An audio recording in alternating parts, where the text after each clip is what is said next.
তাহলে কোরআন যদি জানতে চাও, আম্মা হযরত আয়েশা সিদ্দিকা রাদিয়াল্লাহু তাআলা আনহাকে জিজ্ঞাসা করা হয়েছিল, হে আম্মা জান, আমার রাসূলকে নিয়ে কিছু আমাদেরকে শোনান।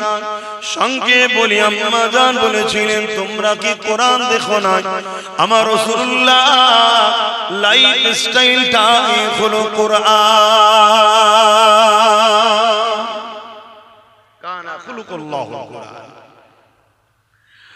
মুসলমান ঘরের ছেলেমেয়েরা, তরুণেরা, আমার নবী পাকের নিজের হৃদয়ে রাখুন, যাদের দিলে রাসূল থাকবে তারা কত সম্মানিত হবে শুনুন। এ যুবকেরা, তরুণেরা, আজ নতুন নয়, আল্লাহ দিনের উপরে টার্গেট করা, মসজিদকে টার্গেট করা, মাদ্রাসাকে টার্গেট করা, এটা আজকে নতুন নয়। কেউ হালকা হালকা করে করছিল, তখন আমরা ট্রিটমেন্ট করিনি, তাই রোগটা এখন একটু বড় হয়ে গেছে। তবে মনে রাখবেন, যুগ যুগ ধরে জালিম অত্যাচারী সন্ত্রাসীরা হক নবীদের উপরে, ইসলামের উপরে, মানবতা, সভ্যতা, ধর্মের উপরে, আল্লাহর ঘরের উপরে, মসজিদ, মাদ্রাসা, কোরআনের উপরে বারবার আঘাত দিয়েছে। এটা আমার রাসূল পাক সাল্লাল্লাহু আলাইহি ওয়াসাল্লাম দুনিয়ার জমিনে আসার আগের একটা ওয়াকিয়া আপনাদের শোনাই, শুনবেন না? সব পিছনের লোকগুলো ঘুমিয়ে পড়লো নাকি? ডান দিকে ভর্তি করা দরকার, বাঁ দিকে ভর্তি করে বসে আছে। ডান দিকে দেখতে পাচ্ছি, আর ওই কোনটা অন্ধকার করে রেখেছে কেউ আছে, আমি দেখতে পাচ্ছি। আচ্ছা, এদিকে দেখুন, আপনারা দেখতে হবে না। আমার নওজোয়ান তরুণেরা, যুবকেরা, এ নবী পাকের প্রেমিকেরা, আল্লাহ নবী, নূর নবী, দয়া নবীকে আমার আল্লাহ পাক সবার আগে তৈরি করেছে। এটা আপনারা মানেন না মানেন না? আওয়াজ দিয়ে বলুন। আজকে আমাদেরকে বলানো হয় নবী সবার আগে নয়, বলা হয় না?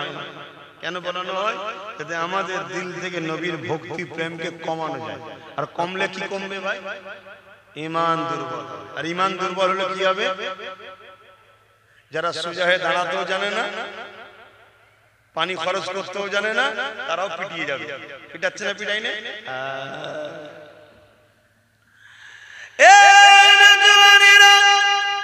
আল্লাহ পাক আমার নবী পাককে সবার আগে তৈরি করেছে। আমার আল্লাহ পাক আমার নবী পাকের নূর মোবারক থেকে পুরো কায়নাতকে তৈরি করেছে। মনে রেখে দেবেন, হযরত জিবরাইল আলাইহিস সালাম আমার নবী পাকের দরবারে একবার আসলেন। এক তারিখে আসার সময় আমার নবী জিজ্ঞাসা করেছিলেন, ও হযরত জিবরাইল, আপনার বয়সটা কত? হযরত জিবরাইল আলাইহিস সালাম বললেন, হুজুর, এমনি ভাবে তো আমি বলতে পারবো না, তবে হ্যাঁ, একটা নমুনা আপনাকে বলতে পারি। আল্লাহ যখন আমাকে বানিয়েছিল, কোনো কিছুই আল্লাহ পাকে ছিল না, শুধুমাত্র আল্লাহ পাকের আরশ ছিল। ওই আরশের নিচে একটা নূরের পর্দা ছিল। ওই পর্দার নিচে আমাকে আল্লাহ থাকতে দিয়েছিল। আমি জিবরাইল যখন চোখটা খুলেছিলাম, ওই পর্দা দিকে যখন নজরটা পড়লো, আমি জিবরাইল অবাক হয়ে গেলাম। ওই পর্দার মধ্যে একটা নূরের ঝলক দেখেছিলাম।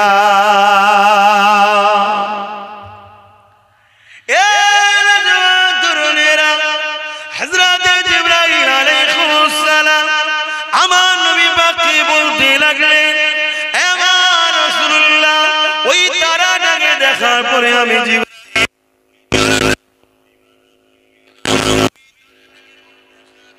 তামান্না জাগলো, ওই নূরটার দর্শনের জন্য বড় বেচেন হয়ে উঠলাম। কি এমন যেন আকর্ষণ রয়েছে, আমি দেখার জন্য বড় পেরেশান হতে লাগলাম। ইন্তজার করতে করতে একদিন, দুদিন, এক বছর, 2 বছর, এমন করে যেতে যেতে 70,000 বছর কেটে গেল। ইয়া রাসূলুল্লাহ, হাবিবাল্লাহ, তারপরে আবার একবার ওই নূরের চমক দেখতে পেলাম।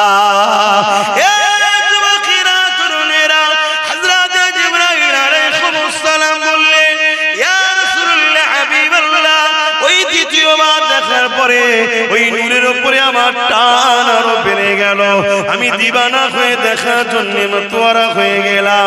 ইয়া রাসূলুল্লাহ হাবিবাল্লাহ, আবার ইন্তজার করতে করতে ৭০,০০০ বছর কেটে গেল। তারপরে আবার একবার ওই তারা নূরের দিদার হলো। ইয়া রাসূলুল্লাহ, যতবার দেখি দেখার জন্য কোনো পিপাসা তত বাড়ে। এইভাবে আমি ওই তারাটাকে ৭২,০০০ বার দেখেছি। আর একবার উদিত হওয়ার পর ওই নূরটা ৭২,০০০ বছর পর আবার জাহির হয়।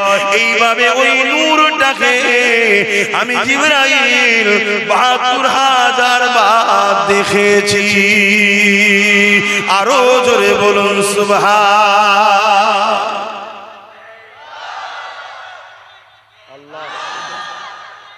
আল্লাহ। আল্লাহ নবী বললেন, জিবরাইল, ওই নূরটা তোমার নবী মুহাম্মদুর রাসূল। জোরে বলুন সুবহানাল্লাহ। কি গো উম্মত, বলবে না সুবহানাল্লাহ? অনেকে সব কথা শুনে আবার বলে, এটা শুনে আমি কি করব? ও বেটা শেষ, ওকে এই জায়গায় আনা হয়েছে বড় প্ল্যান করে, ওকে বড় প্ল্যান করে আনা হয়েছে। কেন? কবরের জমিনে ৩টে প্রশ্ন করা হবে। মান রাব্বুকা, তোমার রব কে? মা দীনুকা, তোমার দিন কি? আর নবীর বেলায় হুজুরকে দেখিয়ে বলা হবে, ইনি মুহাম্মাদুর রাসূল। ইনার সম্বন্ধে তোমার ধারণা কি নয়, ধারণা কি ছিল দুনিয়ার জমিনে বলো। এখন তো দেখে বিপদে পড়ে গেলে তো বলতে পারে, হ্যাঁ আমার নবী হয়। ওখানে কি বলতে বলো? এই আব্বাস সিদ্দিকী আমাকে বলবে, জিজ্ঞেস করা হবে যখন মেম্বারে উঠতে, ইনার সম্বন্ধে তুমি কি বলতে পারো? উম্মত কি ইনাকে চিনিয়েছিলে? কেন? আল্লাহ তো ইনাকে পাঠিয়েছিল উম্মত মনকে ধরে ধরে আল্লাহর সঙ্গে জুড়বে বলে। তো উম্মতের কাজ তো ইনার কাছে আসা, ইনার কাজ তাদেরকে ধরে আল্লাহর কাছে নিয়ে যাওয়া। তা তোমরা কি চিনিয়েছিলে না পাশ কেটিয়ে চলে গেছিলে? কথা কিছু বুঝছেন? আমাদের দিলে হুজুরের মহব্বত না থাকার জন্য আজ আমরা বিপদে পড়ে গেছি।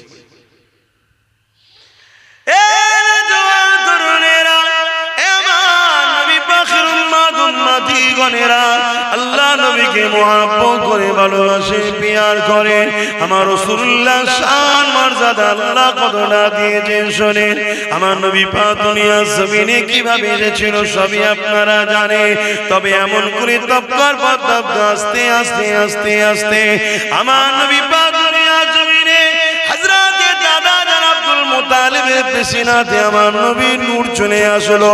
যে সময় দাদার পেশিনাতে নবী মুহাম্মদ রাসূলের নূর ছিল, ওই পিরিয়ডে পৃথিবীর জমিনে একটা রাজা ছিল, যে বড় অহংকারী রাজা, সে বড় ক্ষমতাশালী রাজা। সে অহংকার দেখিয়ে আল্লাহর কাবা শরীফকে ভাঙা স্বপ্ন দেখেছিল। আপনারা নাম জানেন বাদশাহ আব্রাহা বাদশাহ। কি নাম? আব্রাহা। মনে থাকবে আপনাদের?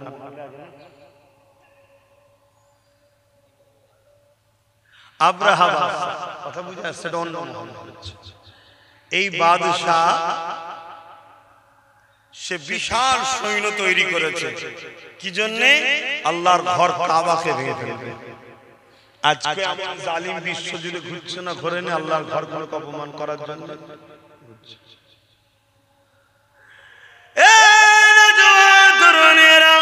আব্রাহা বাদশাহ বিশাল সৈন্য তৈরি করলো। নাজ্জাশী বাদশাহ গায়ে চিড়ি দিয়ে ওখান থেকে সৈন্য নিয়েছে। এমন করে বিশাল কাফেলা নিয়ে আল্লাহর ঘর কাবা শরীফকে ভাঙার জন্য আগিয়ে আসতে লেগেছে। এবং আব্রাহা নিজে একটা বিশাল হাতির উপরে চেপে এমন করে কাবা দিকে আগিয়ে আসতে লেগেছে। বিশাল বাহিনী নিয়ে, অস্ত্র শস্ত্র নিয়ে, তীর বল্লম ধনুক নিয়ে, লোহা সুহাজ্য করে নিয়ে এইভাবে তারা কাবাকে ভাঙার জন্য মক্কার জমিনের দিকে রওনা দিতে লেগেছে। কিছু দূর আগে আসার পরে শোনো গো শোনো গো শোনো গো, ওই আবরাহা বাদশা তার সৈন্যদেরকে নিয়ে একটা ফাঁকা জায়গায় তাঁবু তৈরি করলো। ওই তাঁবু তৈরি করে নিয়ে সেনাপ্রধানদের সঙ্গে আলোচনা করতে লাগলো, কিছুতে একটা বাহানা দরকার, এমনি এমনি ডাইরেক্ট কি করে হামলা করে কিছুতে একটা বাহানা তৈরি করতে হবে। বুদ্ধি পরামর্শের মধ্যে উঠে এলো মক্কার মানুষেরা উট গৃহপালিত পশু লালন পালন করে, বিভিন্ন এলাকায় সেগুলোকে চরণের জন্য ছেড়ে দেওয়া হয়, ওগুলোকে বন্দি করে নেওয়া হোক। তারা বন্দি যখন করবে, তারা এই বাহানায় আমাদের সঙ্গে কথা কাটাকাটি করবে। ওই কথা কাটাকাটিতে আমরা তাদের উপরে হামলা চালিয়ে দেব। কথা মতো কাজ হয়ে গেল। মক্কার মানুষের উটগুলোকে বন্দি করতে লাগলো। ওই বন্দির মধ্যে আল্লাহ নবীর দাদা যান হযরত আব্দুল মুত্তালিব হুজুরের 200 উট ছিল। ওই উটকেও আবরাহা বাহিনী বন্দি করে ফেললো। কিন্তু কেন বন্দি করলো? যাতে করে তারা এসে কথা কাটাকাটি করে, এই সুযোগে আমরা লড়াইয়ের একটা রাস্তা পেয়ে যাই। শুনছেন তো?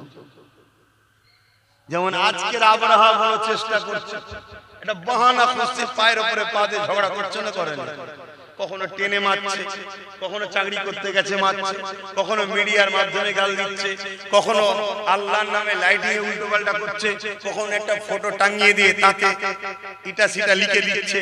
কি হচ্ছে না হয়, এটা বাহানা খুঁজছে যাতে করে একটা ঝগড়া করা যায়। শুনছেন তো নাকি?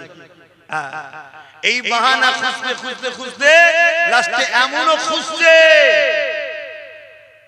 যে এই মসজিদে এই আছে, ওই মসজিদে ওই আছে, ওই মসজিদে ওই আছে, এরকম সব করছে না, করছে না। এমন কি এর আগে কি করেছে? মসজিদের সামনে বাঁদর নাচানোর মতো নেচে উঠছে। এই কথা বুঝছেন না? বুঝুন। তবে এই সব কিছুর পিছনে আমাদের এক কথা বলছো না তো? আচ্ছা, একটু দোষ আছে ভাই, একটু দোষ আছে।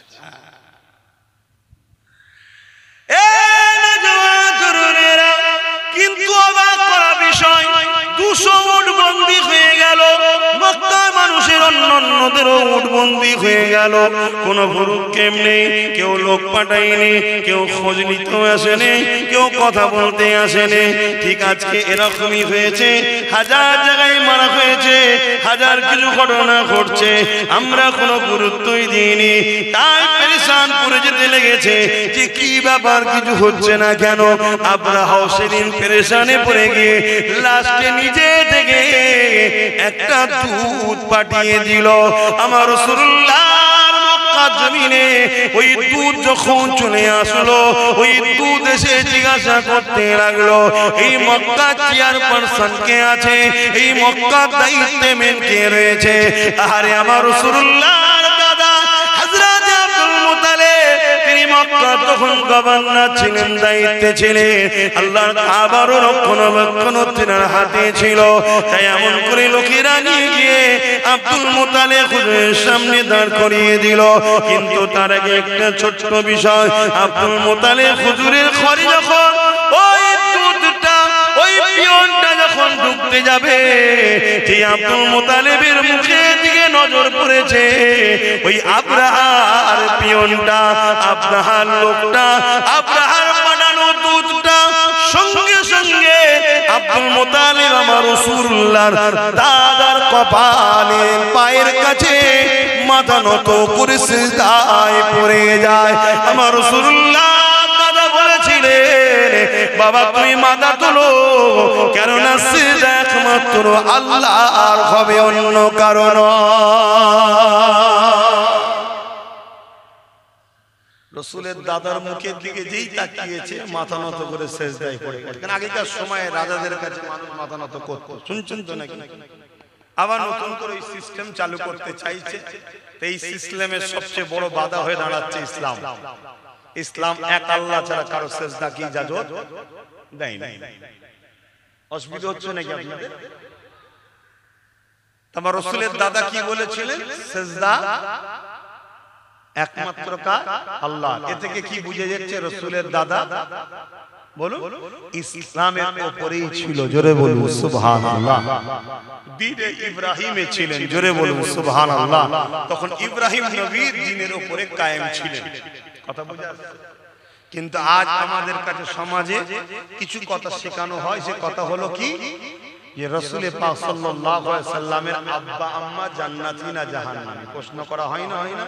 এই এক চক্রান্ত আমাদেরকে যারা মিটাতে চাই তাদেরই অর্থে চলা মুনাফিক দালাল উলামাদের। কথা বুঝা যাচ্ছে?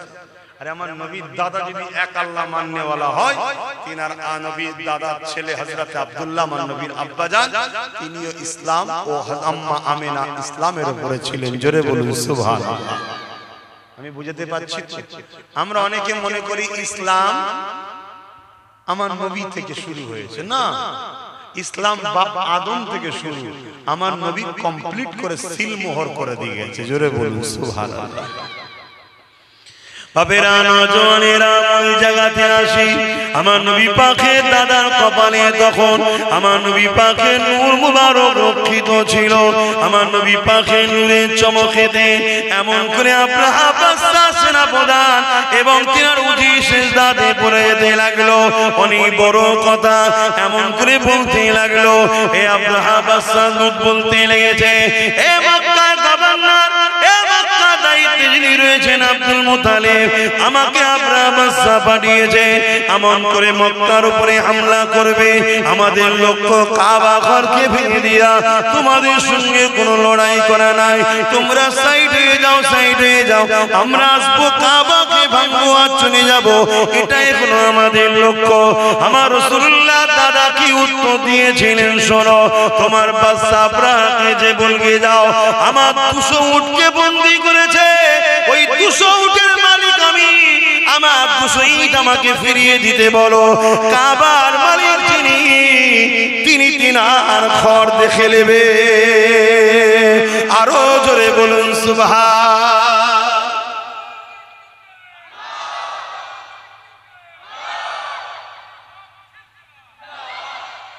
আল্লাহ। এই কথা শুনে দুধ বড় অবাক হয়ে গেল, এত সহজে ছেড়ে দিচ্ছে, এত সহজে ছেড়ে দিচ্ছে। তো এই জায়গায় ওই যে পিয়ন যে এসেছিল সে বলছে, এই কথাটা আপনি আব্রাহার কাছে গিয়ে বললে আরো বেশি সুবিধা হয়। আল্লাহ নবীর দাদা অনেক বড় কথা, আব্রাহার কাছে যাচ্ছে। আব্রাহার তাঁবুর মধ্যে একটা ঘর আছে, সেই ঘরের মধ্যে আছে চতুর্দিকে সৈন্য দিয়ে ঘেরা। কথা বুঝে আসছে? তো এই দুধ যে পিয়ন এসেছিল সে বলছে, আপনি একটু বাইরে দাঁড়ান, আমি ভেতরে গিয়ে রাজা মশাইকে আপনার সম্বন্ধে একটু জানাই, জানিয়ে এসে আপনাকে নিয়ে যাব। তা ওই আব্রাহার যে পিয়ন ছিল সে গিয়ে আব্রাহাকে বলতে লেগেছে, আরে যিনি আসছে ইনি মক্কার সর্দার এবং ইনার মধ্যে কিছু বাত আছে, একটু সাবধানে আপনি কথা বলবেন।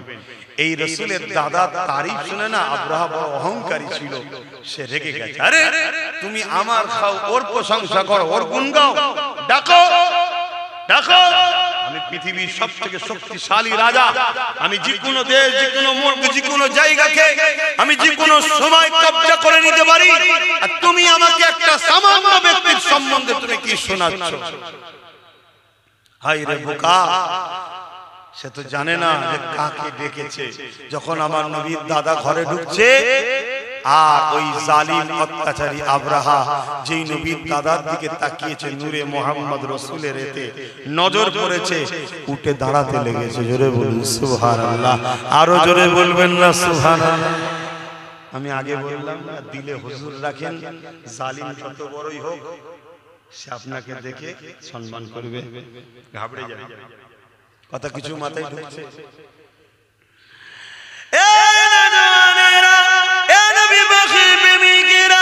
আল্লাহ নবী নবী দাদা জানের সঙ্গে আব্রাহার অনেক কিছু কথাবার্তা হলো।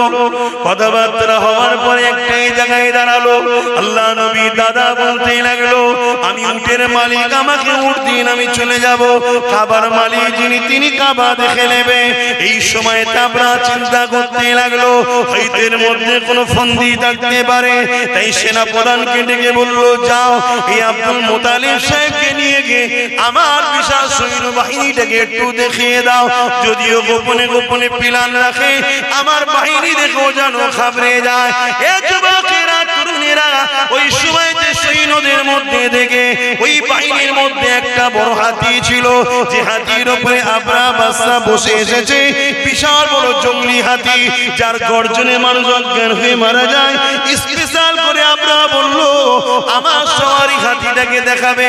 আল্লাহ নবীর দাদাকে যখন ওই হাতির সামনে নিয়ে যাওয়া হয়, মন দিয়ে শুনুন, হাতি ওই দিকে মুখ করেছিল, পিছন দিক দিয়ে রাসূলের দাদাকে নিয়ে যাওয়া হচ্ছে।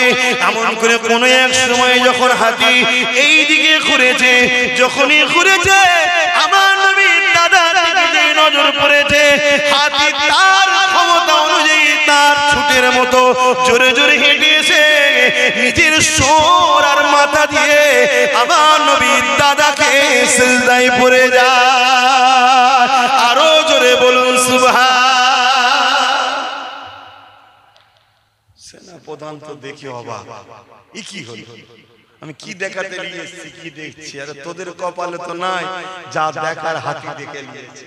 যেখানে গেলে বিপদ আছে, কথা বুঝে আসছে? পরের দিন, অনেক বড় কথা, পরের দিন সমস্ত জীবজন্তুকে নিয়ে যাওয়া হচ্ছে।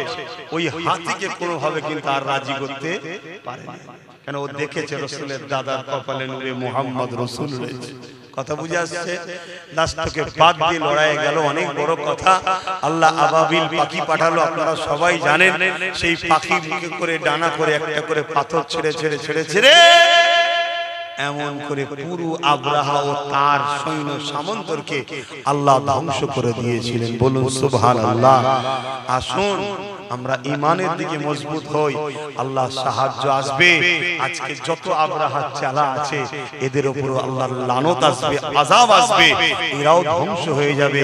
কিন্তু আমাদেরকে পরিবর্তন হতে হবে, আমাদেরকে পরিবর্তন হতে হবে। আল্লাহ আমাদেরকে রাসূলের প্রেম ভালোবাসা আমাদের অন্তরে ভরিয়ে দেন। জোরে বলুন সুবহানাল্লাহ। মনে রাখবেন, আজ এত সাহস ধরার পিছনেও একদল মুনাফিক রয়েছে। শুনছেন না? শোনেন না? একদল আছে। আপনি আমাকে ছোট বলে কথাকে অবজ্ঞা করবেন না, অবজ্ঞা করবেন না। মনে রাখবেন, আমরা একটা মসজিদকে হারিয়েছি, জানেন তো নাকি? কি নাম জানো? কত তারিখে জানো? বলো। 6 তারিখে একটা মসজিদকে কিন্তু আমরা হারিয়েছি। কি হারিয়েছি না হারাইনি?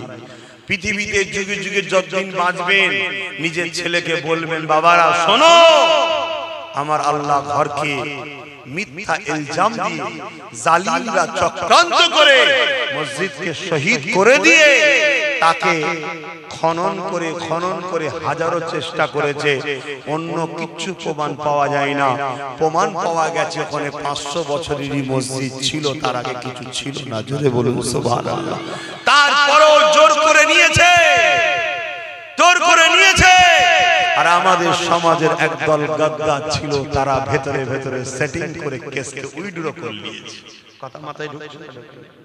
হ্যাঁ, আমার কথা মিলিয়ে দেখবেন, একটু সার্চ করুন। বাপেরা, নওজোয়ান তরুণেরা, এই দুনিয়া আমাদের জন্য চিরস্থায়ী নয়, চলে একদিন যেতে হবে। ইসলাম জুলুম করার ইজাজত দেয়নি, জুলুম করাকে হারাম করেছে, কিন্তু নিজের অধিকারকে বুঝে নেওয়াটা ইসলাম ফরজ করেছে। মনে রাখবেন, জান বাঁচানো ফরজ, নিজের অধিকারকে বুঝে নেওয়াটাও ফরজ। এ যুবকেরা, তরুণেরা, বাপেরা, ইসলাম কারো ধর্মের উপরে আঘাত দিবার ইজাজত দেয়নি, তাই কখনো দিওয়া যাবে না। কিন্তু নিজের ঐতিহ্যের উপরে কেউ জুলুম করলে সেখানে প্রতিরোধ করে তোলার ইজাজত ইসলাম দিয়েছে। এ যুবকেরা, তরুণেরা, আজ আমি জানতে চাইছি, আজ আমরা এত হবার পরও আজ আমরা এত লাঞ্ছিত, এত বঞ্চিত হওয়ার কারণটা কি? যেদিন মাত্র 313 জন ছিল, বদরের জমিনে 1000-এর উপরে সৈন্য নিয়ে অত্যাচারী শাসক আবু জেহেল, উতবা, সাইবা, আবু লাহাবরা এগিয়ে এসেছিল মদিনার উপরে হামলা করবে বলে, মদিনার নিরীহ বাচ্চাদেরকে হত্যা করবে বলে, মদিনার মায়েদের উপরে জুলুম করবে বলে, মদিনাকে ধ্বংস করে দিবার জন্য। এ যুবকেরা, আল্লাহ নবী, নূর নবী, দয়ার নবী, মাত্র 313 জনকে নিয়ে আগিয়ে গেলেন। কি জন্য আগিয়ে গেলে বাবারা? ওরা যদি মদিনায় ঢুকে পড়ে বিশৃঙ্খলা তৈরি করবে।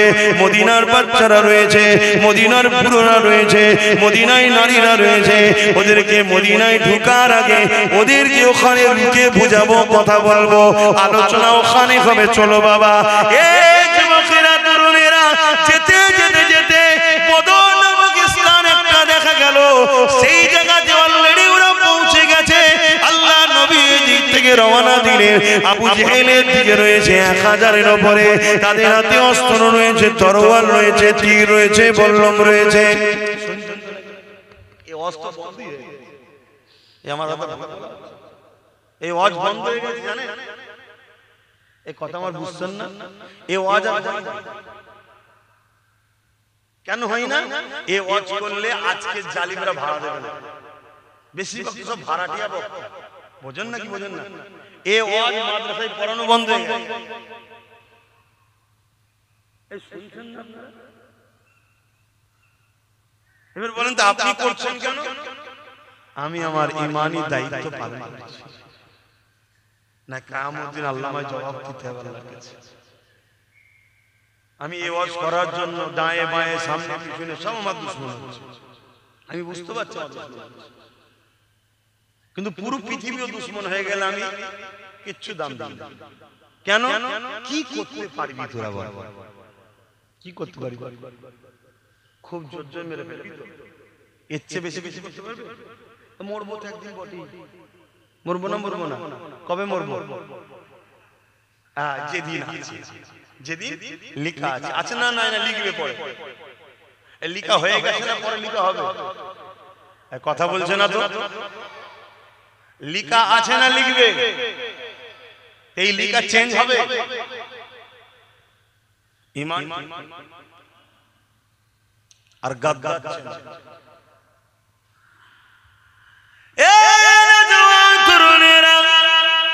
আল্লাহ নবী 313 জনকে নিয়ে এগিয়ে যাচ্ছে, যারা আমল করে কোন হাতে অস্ত্র না, ঘোড়া উঠো নাই, খালি পায়েতে মরুভূমির ওপর দিয়ে হেঁটে হেঁটে যেতে লেগেছে।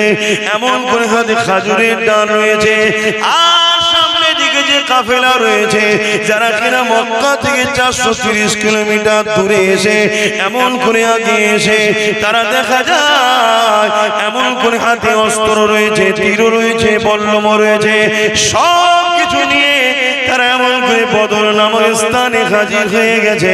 মদিনার উপরে হামলা করবে বলে আল্লাহ নবী সেখানে তাদেরকে দাঁড় করিয়ে দিলে। এ যুবকেরা, তরুণেরা, বাপেরা, তারা কোনো কথা শুনতে রাজি নয়। তারা বলতে লেগেছে, এই সুযোগে মেরে দে, এই সুযোগে মেরে দে। কেননা আমাদের সংখ্যা 1000 আর মুহাম্মাদের সংখ্যা মাত্র 313 জন। আমাদের হাতে অস্ত্র রয়েছে, মুহাম্মদ খালি হাতে রয়েছে, আমাদের হাতে তীর বল্লম রয়েছে, ওদের হাতে খালি হাতে রয়েছে, আমাদের গায়ে লোহার জামা রয়েছে, ওদের গায়ে কোন রকম ভাবে কাপড় রয়েছে। আমরা ঘোড়ার পিঠে ঘোড়ার পিঠে রয়েছি, ওরা তো খালি পায়ে রয়েছে। এই একটা মৌকা, এদেরকে মেরে দে, মেরে দে। আজও কেউ যদি মনে করে এই একটা মৌকা, সব জায়গায় আমরা, সব জায়গায় ক্ষমতা আমাদের, সব জায়গায় আমরা বসে আছি, সামনে আমরা, পিছনে আমরা, উপরেও আমরা, চারিদিকে আমরা, এই সুযোগে মেরে দে, এই সুযোগে দেখেলে তাহলে জালিমদেরকে জানিয়ে দি, মনে রেখে দিও, মারনেওয়ালা থেকে বাঁচানেওয়ালা অনেক বড়। আরো জোরে বলুন সুবহান।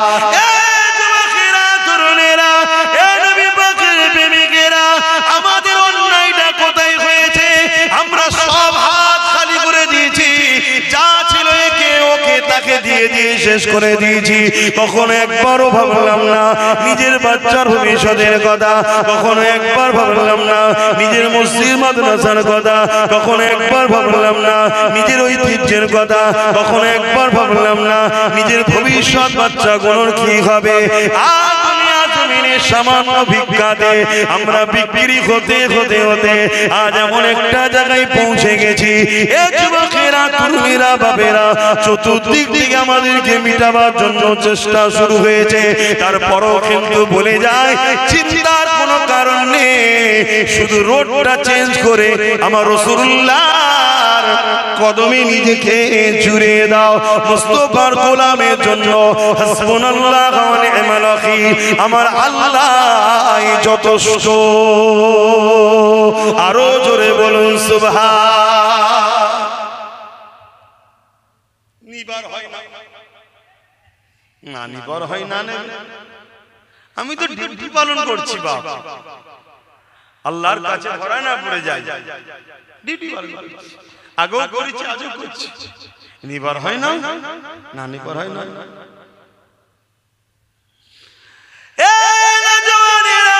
আবু জাহেল কিছুতে রাজি নয়, কিছুই বুঝতে চাই না। ও বুঝতে পেরেছে সুযোগে যদি না কাজে লাগায় আর সুযোগ পাবো না, কেননা সুযোগ আসবে না। তাই আবু জাহেল রেডি হয়ে গেল, আর আমার রাসূলুল্লাহ আসমানের দিকে মুখটা তুলে বলতে লেগেছে, আল্লাহ আপনি যথেষ্ট।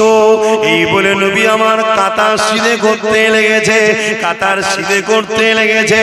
এ যুবকেরা, তরুণেরা, যেমন একজন সেনা কমান্ডারের কাজ ওই নেতৃত্ব রাসূল দিয়ে সোজা করতে লেগেছে, ওই কাতার দেখতে দেখতে দেখা যায় ওই কাতারে দুজন ছোট ছোট বাচ্চা রয়েছে, একজনের নাম মাস আর একজনের নাম মুআজ। এই দুটো বাচ্চাকে দেখে আল্লাহ নবী দাঁড়িয়ে গেলেন, বাবারা তোমরা এখানে কি করছো বাবা? এটা কোনো খেলা করার মাঠ নয় বাবা, যাও মায়ের কাছে ফিরে যাও বাবা, এ ময়দান থেকে চলে যাও বাবা। জালিমদের আজ কত অস্ত্র শস্ত্র রয়েছে বাবা, তোমার মা বড় কষ্ট পাবে বাবা, ঘরের ছেলে ঘরে ফিরে চলে যাও। বাচ্চা দুটো কাঁদতে শুরু করে দিল, ইয়া রাসূলুল্লাহ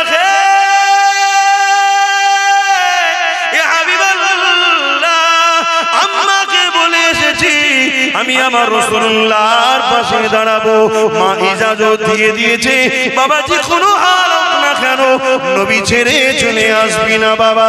ইয়া রাসূলুল্লাহ হাবিবাল্লাহ, আপনি যদি যান আপনার সঙ্গে যাব, আর আপনি যদি না যান আমাদেরকে বাইয়ে দেবেন না, আমাদেরকে ফিরিয়ে দেবেন না। এ যুবকেরা, ঈমান কোথায়? ঈমান কোথায়? ঈমান কোথায়? কিসের মহব্বত দেখাও, কিসের নবীর উম্মত দাবি করো, কিসের মুসলমান দাবি করো? হ্যাঁ দুনিয়ায় তুমি বললে জানাজা হবে, হ্যাঁ দুনিয়ায় বললে তোমার জানাজাতে কোনো পীর সাহেব পীরজাদাও আসবে, হ্যাঁ তুমি বললে হয়তো মানুষ মুসলমান কোন মনে করে জানাজায় দাঁড়াবে, কিন্তু মনে রাখবে মিনহা খালাকনাকুম ওয়া ফিহা নুঈদুকুম ওয়া মিনহা নুখরিজুকুম তারাতান উখরা বলে যখন মাটি দিয়ে চলে যাবে, ওই কবরটা তোমার জন্য জাহান্নামের একটা গর্ত হয়ে যাবে। কেননা জীবনে তুমি আল্লাহ দ্বীনের জন্য কি করেছো বলো? আজকে আমরা সহজ ইসলাম পেয়েছি, সহজে মসজিদ পেয়েছি, সহজে মাদ্রাসা পেয়েছি, সহজে কোরআন পেয়েছি, তাই আজকে আমাদের মসজিদ মাদ্রাসার উপরে দরদ নাই, আমাদের মসজিদ মাদ্রাসার উপরে কোনো খেয়ালই না। আমাদের খেয়াল হলো বেঈমান জালিম অত্যাচারী কাফের বদমাই নেতাদের গদি কি করে বাঁচবে, এদিকেই খেয়াল। ভুল বললাম, কষ্ট হয়ে গেল, কিচ্ছু আসবে না, কিন্তু সবাই চলে যাও তাও আসবে না। মাদ্রাসা কি করে হবে? হবে না তো কি হয়ে যাবে? যদি মাদ্রাসা না হয় আমার অসুবিধা আছে? কথা বলছো না? এই মাদ্রাসা কি আমার আমার ঘর নাকি? আমার পেরেশান, আমার ঘর হবে না, আমি থাকবো কোথা, শোবো কোথা? এ তো আল্লাহর দ্বীনের শিক্ষা দিবার ঘর, এ তো রাসূলুল্লাহর ঘর। তা আল্লাহর দ্বীনের শিক্ষা দিবার ঘর আমি কি করতে পারি? এ তো আল্লাহ করায়, আমার দ্বারা, তোমার দ্বারা, ওর দ্বারা, ওর দ্বারা আল্লাহ করিয়ে নেয়। জোরে বলুন সুবহানাল্লাহ। যার কপাল ভালো হয় সে জুড়ে থাকে। এই শুনছেন কি বলছি? আজকে আমাদের ঈমান কোথায়? দুটো ছোট ছোট বাচ্চা, তারা যেতে চাইছে না, উপর দিকে অস্ত্র তরোয়ালে ঝংকার হচ্ছে, একে অপরের তরোয়ালে মারছে, তার একটা আওয়াজ হচ্ছে, ভয় দেখাচ্ছে। কথা বুঝছেন না? আজকে আমাদের ভয় দেখাই না, দেখাই না, কোথায় কিছু নাই, বেরিয়ে পড়েছে এক গাদা নিয়ে দুম দামের আনন্দ করছে, দেখছেন না? কিন্তু যারা ঈমানদার হয় তারা সে ভয় করে, কেন ঈমানদাররা মায়ের পেটে যখন ছিল তখনও হোসাইন শুনেছে, কোলে কোলে বড় হয়েছে ইমাম হোসাইন শুনে শুনে। জোরে বলুন সুবহানাল্লাহ। কি গো ভুল বল? আমরা সব ভয় লাগে না। হ্যাঁ, যাদের ইমান দুর্বল হয়ে গেছে তারা কি হবে সব কি হবে, চলো ওদের সঙ্গে না মিশে থাকলে হয়, যা 200-500 পেয়েছি ওই ঠিক আছে, আজকাল মেরে ফেলবে, কোথাও দরকার নেই বাবা, এই ছয় এর সাথে থাকি হয়তো বেঁচিয়ে দেবে। হ্যাঁ, জানা জীবনে মনে রাখবে, সে জার্সি গরু হোক আর গাই গরু হোক, উজড়ি হয়। কি গো, ভুল বললাম নাকি? তুই যতবার যাই দিয়ে ধোও, পরিষ্কার করো, আর করো, রান্না করে যখন দেবে, কি এটা ভাই কথা কিছু মাথায় ঢুকলো আমি কি বলছি? হ্যাঁ, বুঝার হয় বুঝে লাও, না বুঝার হলে আর কি বুঝাবো বল? কোদাল দিয়ে যখন কবরে দিয়ে আসবে ফেরেশতা দিয়ে আল্লাহ বুঝিয়ে দেবে যখনই বলদারে যা।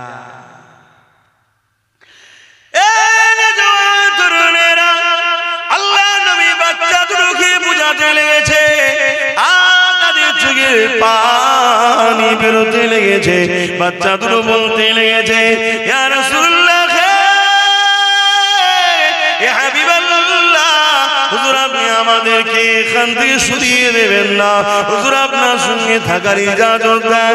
আল্লাহ নবী বাচ্চা দুটোর এই কাকুতি বিনতি দেখে আহারে রহমতের নবী ইজাজত দিল বড় ভাইটাকে, ঠিক আছে মায়ের কোলে দুটো সন্তান খালি হয়ে যাক, এটা কেমন লাগে?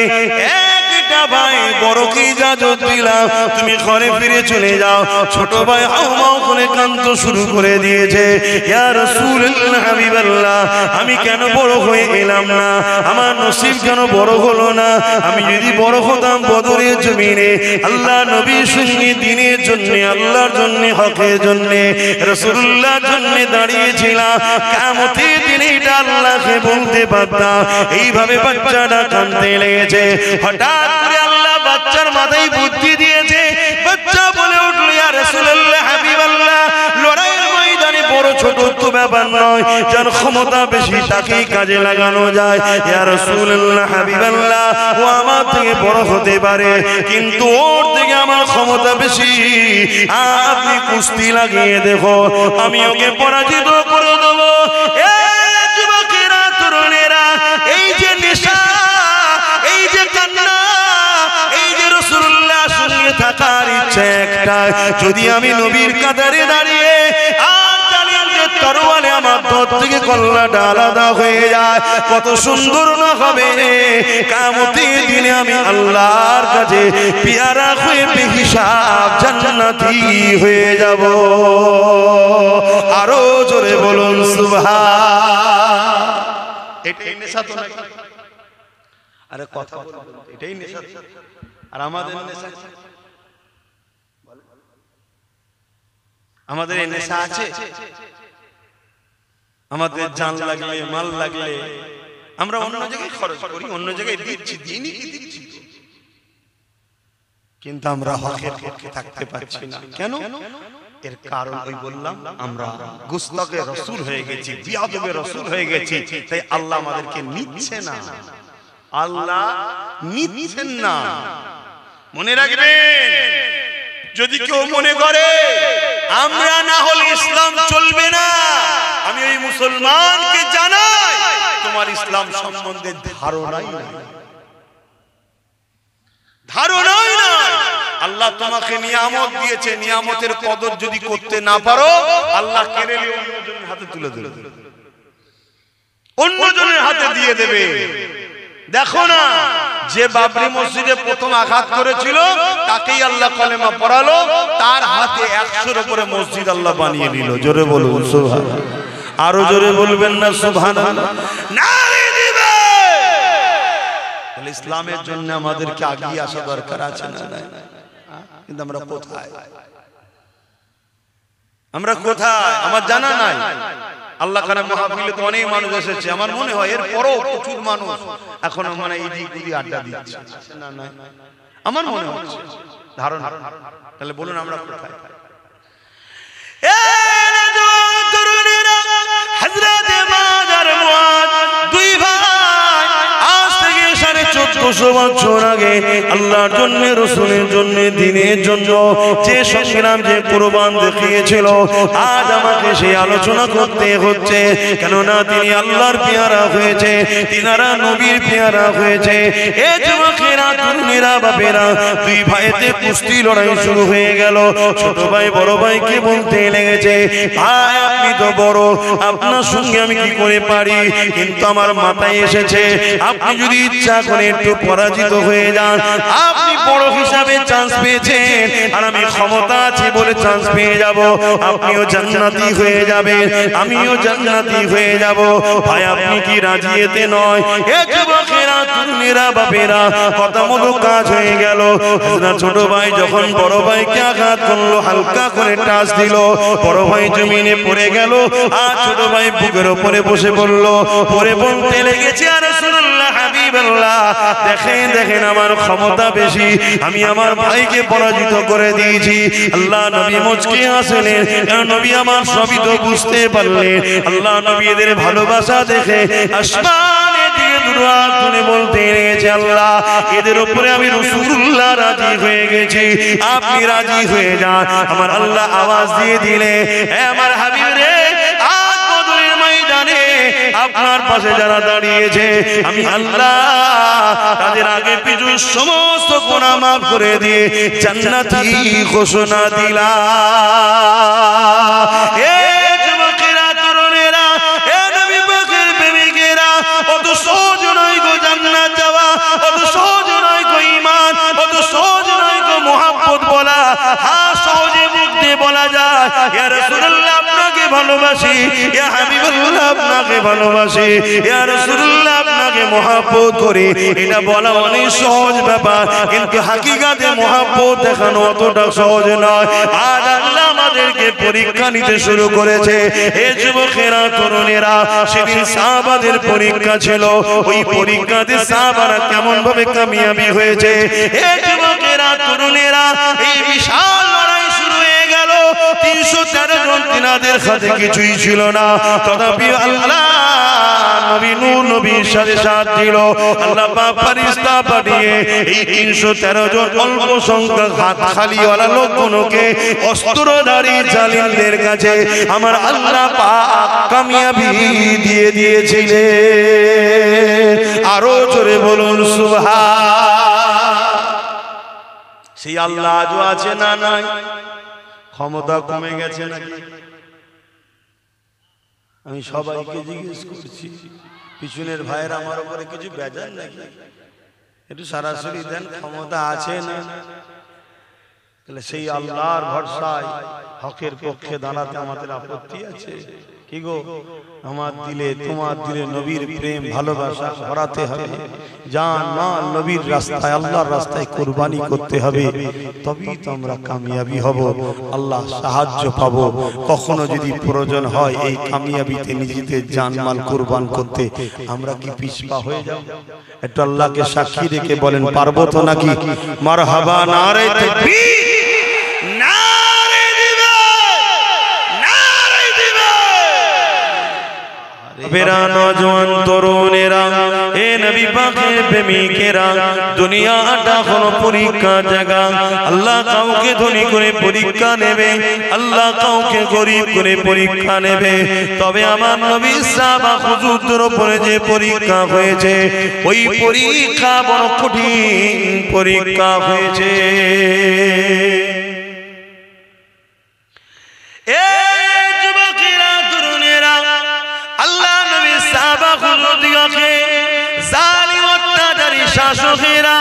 এমন করে জোর করে আল্লাহ থেকে, রাসূলের থেকে, দ্বীন ইসলাম থেকে সরাবার চেষ্টা করেছে। তারা কিন্তু কোনোভাবেই আল্লাহ ও রাসূলকে ছেড়ে চলে যায় না। এমনও দিন গেছে, আল্লাহ নবীর একজন সাহাবী হযরত খাব্বাব রাদিয়াল্লাহু তাআলা, তিনাকে হযরত ওমর ফারুক হুজুর জিজ্ঞাসা করলেন, ও ভাই হযরতে ও খাব্বাব, শুনেছি নাকি ইসলামের প্রথম সময়ে আপনি ইমানের কলেমা পড়েছিলেন, আপনার উপরে অনেক জুলুম অত্যাচার হয়েছে, তাই জানতে চাই কি জুলুম হয়েছে? আল্লাহ নবী সাহাবী হযরত খাব্বাব হুজুর এইভাবে নিজের কোমরের অংশটাকে দেখালো। তোমার আমার মনুষ্য জাতিকে সুন্দর করে আল্লাহ বানিয়েছে, এই কোমরের অংশে গোশত দিয়েছে, কিন্তু হযরত নবী সাহাবী খাব্বাব হুজুরের পুরো কোমর খানা প্লেন হয়ে গিয়েছিল। হযরত সাহাবী খাব্বাব হুজুরকে হযরত ওমর ফারুক হুজুর জিজ্ঞাসা করেছিল, আপনার এই কোমরের অবস্থা কেন? আল্লাহর জমিনে এরকম কোমর তো কারো দেখি না। হযরত খাব্বাব হুজুর বলেছিলেন, ও হযরত ওমর ভাই, আমি যখন ঈমানের কালেমা পড়ি, দুনিয়ার জালিম শাসক আবু জেহেল, উতবা, সাইবা, উমাইয়ারা যখন জানতে পারে, আমাকে নিয়ে গিয়ে তারা বুঝাতে লেগেছিল, আল্লাহকে ছেড়ে দাও, নবীকে ছেড়ে দাও, না হয় তোমার উপরে অনেক জুলুম অত্যাচার হবে।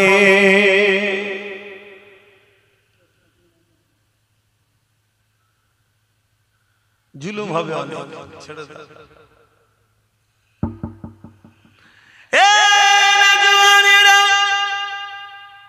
আল্লাহ নবী সাহাবী হযরত খাব্বাব রাদিয়াল্লাহু তাআলা বলেছিলেন, এ জালিম নিষ্ঠুর পাষাণেরা, তোমরা যাই করো না কেন, আমরা আল্লাহ ও রাসূলকে ছাড়বো না। তোমার যেটা পছন্দ তুমি করো, আমার যেটা পছন্দ আমি করছি, আমার উপরে কেন জুলুম করো? না না না, আজকের জালিমরা যেমন জোর করে মসজিদ নিতে চাইছে, জোর করে মাদ্রাসা নিতে চাইছে, এদেরই পূর্বপুরুষরাও জুলুম অত্যাচার যুগ যুগ ধরে করে এসেছে। এ যুবকেরা, তরুণেরা, কিন্তু মনে রাখবেন, যুগে যুগে হাজারো লাখো আমাদের পূর্বপুরুষরা কুরবানি দিয়েছে, লাখো লাখো কোটি কোটি মুসলমান কুরবানি হয়ে গেছে, কিন্তু দুনিয়া জমিনের ইতিহাসের পাতা সাক্ষী দিয়েছে, কারবালা যখনই ঘটেছে তখনই ইসলামের রনক বেড়েছে। এই যে যুগে যুগে ছিল, আছে, থাকবে, জালিম যুগে যুগে ছিল, আছে, থাকবে, তারা মিটে গেছে, কিন্তু ইসলামের অনুসারী যুগে যুগে যুগে যুগে বেড়ে যাচ্ছে। আজ আমেরিকা বলো, ব্রিটেন বলো, ফ্রান্স বলো, জাপান বলো, পৃথিবী জুড়ে আল্লাহ নবীর দিবানা বাড়তে লেগেছে। ঈমানের কলেমা পড়ে পশ্চিমা দুনিয়ার মানুষেরা দলে দলে দলে দলে ইসলামের ছায়া তলে আসছে। এ যুবক, শুনে রেখে দাও, ইসলাম ছিল, আছে, থাকবে, একে মিটাবার জন্য কোনো মা এবং সন্তান পয়দা দেয়নি। কেন? আল্লাহ এর হিফাজতের দায়িত্ব নিয়েছে।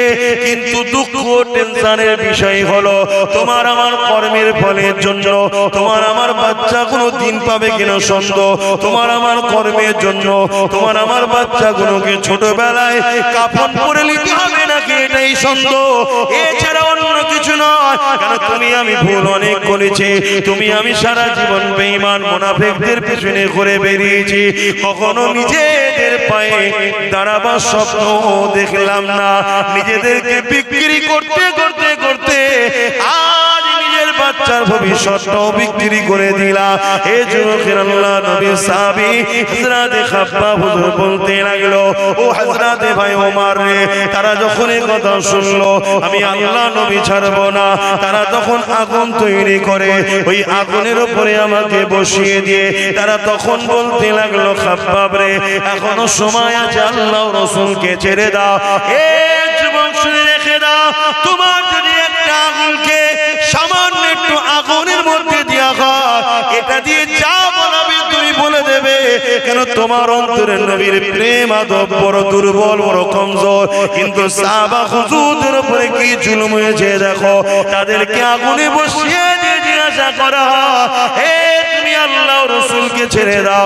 এদিকে কোমরের গোশত পড়তে পড়তে পড়তে পড়তে গোশত থেকে দেখবেন পানি বাহির হয়, এই পানিতে আগুনগুলো বন্ধ হয়ে যাচ্ছে, আবার আগুন ধরানো হচ্ছে, আবার বসানো হচ্ছে, আবার গোশত থেকে পানি ঝরছে, আবার আগুন ধরানো হচ্ছে। কিন্তু তথাপিও তারা এত কষ্ট সহ্য করে আল্লাহ ও রাসূলকে ভুলে যায়নি। আরো জোরে বলুন সুবহান।